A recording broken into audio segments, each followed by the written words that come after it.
دنیا کې د بنی آدم د جون و ورځې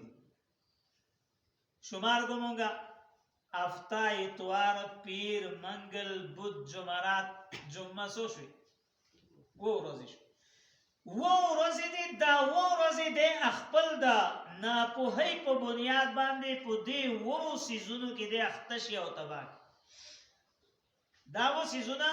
دا خطرناک سیزونه دي چې د دوی د وجه نه د الله د یادو نه غافل شي د خپل دین نه غافل شي او بنی آدم چې دی نو دی د الله او د هغه د رسول په مقابله کې ودرېږي او خپل ژوند چې دی نو هغه تباه کړي د دواړو جهانونو ناکامیابي خپل په سر واخلي نو الله جل جلاله دا اووه څیزونه دلته بیان کړي دي او مسلمان ته د دې نه چې دی نو د مینې کټ کولو او د بې رغبتیا درس ورکړی دی چې دې سره دومره مینه مه ساته چې ته د الله نه غافله شي بلکې دا خو د ضرورت څیزونه دي وزین للناس حب الشهوات ښایسته کړی شوي دي خلکو ته د مینې د خوند اخیستو دا څیزونه په ټولو کې اول الله جل جلاله په هغې کې د ښځو ذکر کړ وزین للناس ښایسته شو خیسته کړی شو د خلکو د پاره حب الشهوات مینه د خوند څیزونو من النساء د زنانو د ښځو نه چې د خاوند د خطا کولو ذریعه هم دا جوړیږي د عام سړو د خطا کولو ذریعه هم دا جوړیږي په حدیث پاک کې ورته حبایل الشیطان ویلی شي چې دا د شیطان جال دی د هغه پړي دي په دې کې چې دی نو سړی انخلوي کله چې دا بې پردی او دا د بازار رونقي او دا د اسلام د اصولو نه بهر شي نو بیا دا د شیطان جال دی او کله چې دا د اسلام د اصولو پابند او پردهدار او خپل د کور رونقي نو دا بیا د الله د دین د خورولو ذریعه هم جوړي نو ټولو کې اول چې دی اول نمبر باندې الله وی من النساء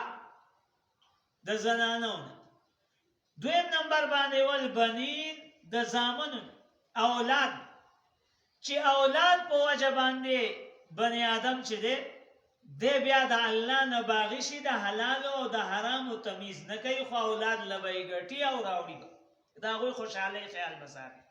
د الله د حکمونو نه غافل شي هغوی لپاره په منډه تله کې دی اخته شي د هغوی فکر کې لګیا دی دریم نمبر باندې والقناطیر المقنطره مال جمع کول چې مال دا داسې یو شی دی چې د دې په نشه کې چې بني آدم راشي او د دې په لالچ کې راشي نو دی بیا حلال او حرام نه ګوري خو را جمع کوي را غونډي حلال حرام تمیز بیا نه کوي او بیا د مال په فکر کې د نه الله عبادت پاتې شي د الله نه غافل شي څلورم نمبر باندې والخیل المسومه اسونه نخدار شوي په هغه زمانه کې به چې دی نو اسونو اوښان به نن سبا چې دی نو ګاډي دي جازونه دي د دې څیزونو سره مینه د دوی اخیستل خرڅول